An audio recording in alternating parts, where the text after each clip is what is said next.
시청자 여러분 안녕하십니까. 정정백도 힐링TV 이상철 목사입니다. 바닷가에 와서 두 번째 메시지를 말씀드리겠습니다.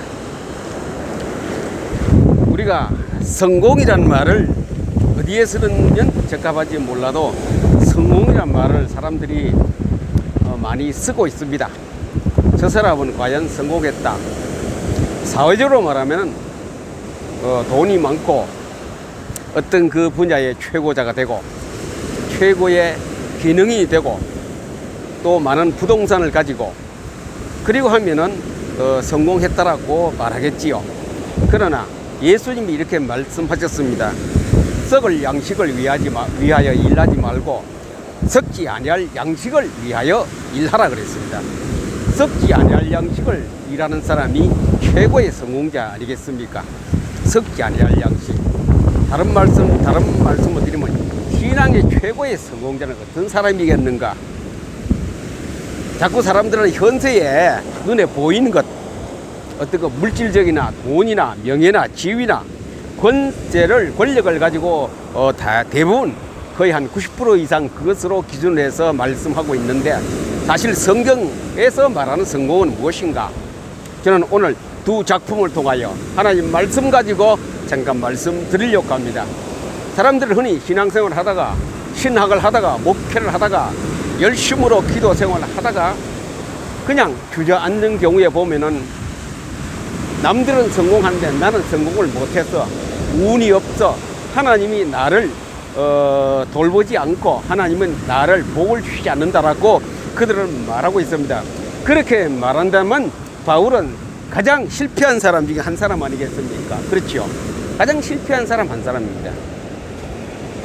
그리고 또 일반 우리가 문학 작품을 읽어보면 성공이 무엇인가? 그것도 거기에 대한 성경하고 같이 말하고 있습니다. 전 시간에도 말씀드렸습니다만은 가시나무새라는 책이 있습니다. 가시나무새, 제목이 가시나무새입니다.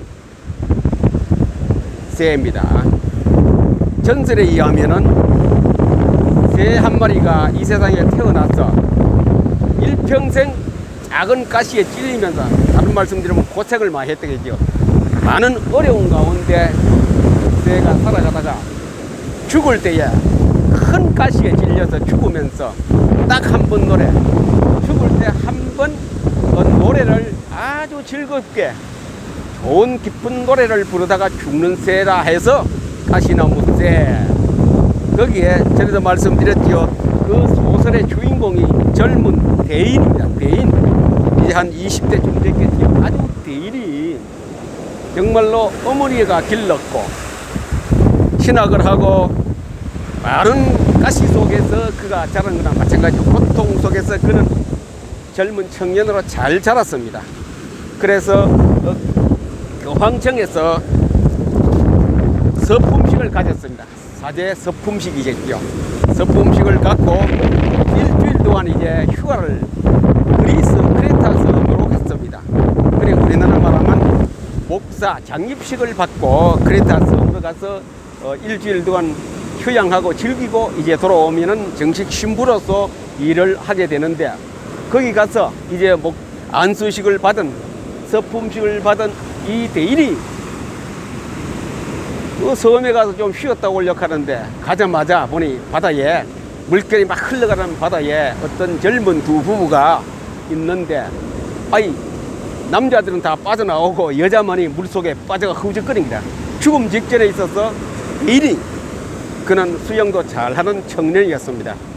그냥 물로 뛰어들어가서 그 젊은 두 여자를 구해내고 자기는 그 파도 치는 물결이 흘러가는 그곳에서 마지막 장면을 마치는 것으로 이 소설의 하이라이트가 되겠습니다. 거기서 이제 죽어갑니다. 두 여자는 살려내고 자기는 그 물에서 빠져 죽는 거지요. 이제 곧 목숨이 몇 초만 있으면 물에 익사하고 떨어지는 그 순간에 그가 어떻게 하느냐, 하늘을 쳐다보았어요. 하늘을 쳐다보니 하나님이 보이는 거라요. 그때 이 대인, 그래 이제 신부 안소식을 받은 이 대인 젊은 청년이 하늘을 쳐다보고 하나님, 나에게 더 고통을 주세요. 나에게 더 아픔을 주세요. 하나님 쳐다보니 하나님이 너무 영광스럽습니다. 나에게 더 고통을 주시고 더 아픔을 나에게 달랐고, 그는 최고의 고통 속에서 최고의 아름다운 세계를 바라보면서 그는 거기에서 일생을 마치는 소설로 되어 있는 것이 가시나무 새입니다. 그리고 또 우리나라 작품에 이런 작품이 있습니다. 여자분이 있었는 건데, 마당을 나온 암탉이란 우리 동화책에서 많이 나옵니다. 마당을 나온 암탉.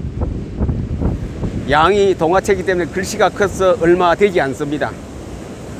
거기에 보면은 이제 암탉이 닭장 속에서 보이나 먹고 알만 나는 그런 닭이었습니다. 그래서 그 닭은 자기 이름을 잎싹이라고 했습니다. 암탉아. 그래, 암탉 이름 잎싹, 이파리 싹이라 이지. 잎싹이라 그래서 자기는 거기서는 어떻게 하면 내가 이 바다리지요, 케이지 속에서 뛰쳐나가서 나도 마당에서 자유롭게 뛰어다니면서 또 내가 낳은 알을 품고 새끼를 한번 내가 보호할 수 없느냐. 그래서 이 잎삭이 늘 그 생각하면서 한번 태어나서 알만 낳다가 죽으면 아무런 가치가 없지 않느냐. 그러면서 잎삭은 거기서 탈출할 기회를 늘 꿈으로 소망으로 가지고 있는데, 그러니 알도 잘 생기지 않아서 주인이 이제 이거는 폐괴가 되었는가 보다 하고 그 잎삭을 끄집어냈습니다. 끄집어내 그런 찬스가 두 번 와서 이 잎삭은, 곧 이 암탉은 바깥으로 나오게 되었습니다. 밖에 나와보니 모이를 주는 사람 있나, 뭐 잠자리가 있나, 돌 버는 사람 있나, 고생이 이만저만 아니었습니다. 그렇게 해서 거지 암탉이 되어서 잎삭이 여기저기 숨어 다니면서 나오니 또 닭을 해치는 족제비가 늘 공포의 대상이었습니다. 마음 놓고 숲속에서 잠도 못 잤습니다. 먹이도 별로 없었습니다. 그러니 이 암탉과 잎삭은 이적 말랐습니다. 목줄기에 털도 거의 다 빠져버리고 완전히 병든 닭으로 변해버렸습니다. 호시탐탐 이 족제비가 와서 그걸 잡아먹으려고 했습니다. 그런데 잎삭이 숲속을 거닐다가 보니 풀밭에 알이 하나 있었어요. 그 잎삭이 늘 꿈꾸었던 것 아닙니까? 내가 알을 낳아서 나도 병아리를 한번 부화시켜서 키워봐야 되겠다. 모성애가 발동하는 가운데 그런 기회가 찾아왔어요. 그 알은 청둥오리가 낳은 알인데, 그래서 이 잎삭 암탉이 그것을 품었습니다. 품고 이제 병아리가 부화되어 나왔어. 노란 병아리가 나왔습니다. 근데 주둥아리는 오리 주둥이고 털은 보통 병아리하고 똑같았지요. 그러나 잎삭은 자기가 낳은 자기가 부화한 알 병아리라고 생각하고 열심으로 길렀습니다. 열심으로 길러서 큰 오리까지 자랐습니다.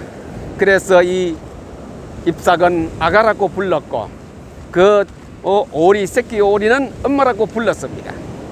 그런데 이것이 어느 정도 큰 청둥오리가 되었습니다. 그래서 어느 날 이 청둥오리, 자기가 부화한 그 오리는 이제 청둥오리가 때를 지어서 철따라 왔을 때에 거기에 가기로 결정하고 이제 그 청둥오리 속에 합세해서 떠나버렸습니다. 엄마의 잎삭은 너무나 섭섭했지요. 자기가 애지중지 키워가 길러놓았던 이 병아리가 졸지에 없어져 버리니 너무나도 쓸쓸하고 너무나도 참 허전했던 그런 생활이 되었습니다. 그런 타국에 있을 때에 숲속에 있는 데에 요 족제비가 또 찾아왔어요. 밤이면 밤마다 와서 족제비가 이 닭을 노렸습니다. 그런데 그날 족제비가 왔을 때 이 잎삭은 과감하게 그 족제비에게 달려들었습니다. 먹으려면 먹어라, 잡으려면 잡아라. 자신만만하게 족제비 앞으로 달려들었습니다. 그것이 이 어미달개, 암탉의 마지막 생명이 끝나는 시간입니다. 그 끝나는 시간이 굉장히 중요하거든요. 그래 잎사귀 그때 이 쪽제비에게 잡혀 먹일 입에 무는 그 순간에 아픈 것도 없고 그 쪽제비가 입을 벌리고 닭 모가지를 콱 깨물었는데 시원하고 좋더라 이게. 그 소설의 표현이 그랬습니다. 작가가 너무나도 시원하고 너무 평화롭고 새로운 눈이 열리고 너무나 좋은 기분으로 칵 들더라 이죠. 그러면서 너무 좋은 세상에서 나는 하늘을 바라보고 상쾌한 곳에 내가 왔구나 하면서 그 소설은 끝이 나는데 그것이 무엇입니까? 대인이나 우리나라에선 그 동화의 주인공이나 다 같이 죽음에서 최고로 성공한 사람 아닙니까? 죽음에서 두려워하지 않고 자신만만하게 그는 죽음에서 평화를 찾고 대인은 하나님을 만났고 이 사람은 우리의 생각 상상의 그 평안을 잎사귀 그 암탉이 그것을 임용으로 맞이했습니다. 바울은 이렇게 말했습니다. 현재의 고난은 장차 내가 받을 영광과 좋게 비교할 수 없도다. 내가 받을 영광과 좋게 비교할 수 없대요. 그 영광이 얼마나 크고 스데반도 돌에 맞아서 하늘을 쳐다보니 하늘문을 열리고 하나님이 우편에 앉은 그 하늘 보좌가 보인다 그랬어요.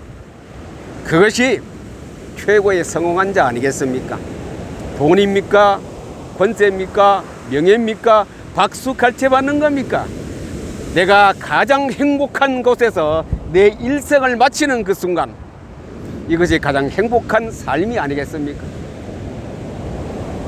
바울이 얼마나 그것을 그리워했고, 그래서 다 모든 것을 일평생 가졌던 것 다 버리고 그 행복을 위해서 오늘 또 내가 그것을 잡으려고 달려간다. 손에 잡힌 것을 잡으려고 달려간다 그랬거든요. 성공이 무엇입니까? 디모데후서 3장 1절부터 납니까? 말세는 고통하는 때가 이른다. 기독 신자들이 고통을 싫어하고 고통을 멀리하고 고통을 벗겨보려고 기도하고 고통을 없애보려고 여러 가지 일을 하는데 성경은 그렇지 않다. 고통당하는 자가 하나님의 구원받은 백성이 고통당하는 것은 복이라 이거죠. 복. 최고의 복이라 이지. 바울은 그것을 실천했고 스데반도 실천했습니다. 아까 방금 말씀드린 두 작품에서도 그것이 실질을 우리에게 말하고 있습니다. 그러나 모든 99% 사람들은 이것을 부정합니다. 성공이 뭐냐? 잘 먹고 잘 사는 것, 좋은 집에 사는 것, 좋은 승용차 가지는 것, 권세 누리는 것, 박수갈채 많이 받는 것, 저축을 많이 해놓고 부유한 물질을 생활하는 것이 그것이 성공이 아니냐? 그러나 성경이 말하는 성공은 그거하고 정반대입니다. 그래서 우리는 성공이 무엇인가? 성경을 읽어보면은 그 답들이 여기저기 많이 나옵니다. 한두 군데가 아닙니다. 복음과 함께 고난을 받으라. 은혜 받으면 받을수록 고난이 우리에게 더 옵니다. 그것이 축복이고 성공입니다. 예수 믿고 복 받다 이것은 고난 받는 것이 복입니다. 복. 내가 틀리지 않는 신앙생활, 틀리지 않는 모든 모든 목회 생활에서 고난 오는 것은 고난은 바로 내게 복이라는 것을 깨닫는 순간 진짜 우리에게 복이 옵니다. 성경 안에서만 발견할 수 있는 복입니다. 어떤 사회의 윤리나 도덕이나 어떤 것 좋은 곳에서 이것을 찾을 길이 없습니다. 그래서 성경 안에 있으면은 성경을 붙들고 살면은 성경을 매일같이 읽으면은 그 행복은 순간순간 매일 연속되고 매일 지속되어지는 겁니다. 그렇기 때문에 성경이 최고요. 성경이 중요합니다. 인본주의는 될 수 있는 대로 버리시고 성경 속에서 하나님이 주시는 그 행복, 그 축복을 우리가 매일 누리면은 그 사람은 행복된 생활입니다. 예, 순간순간 행복합니까?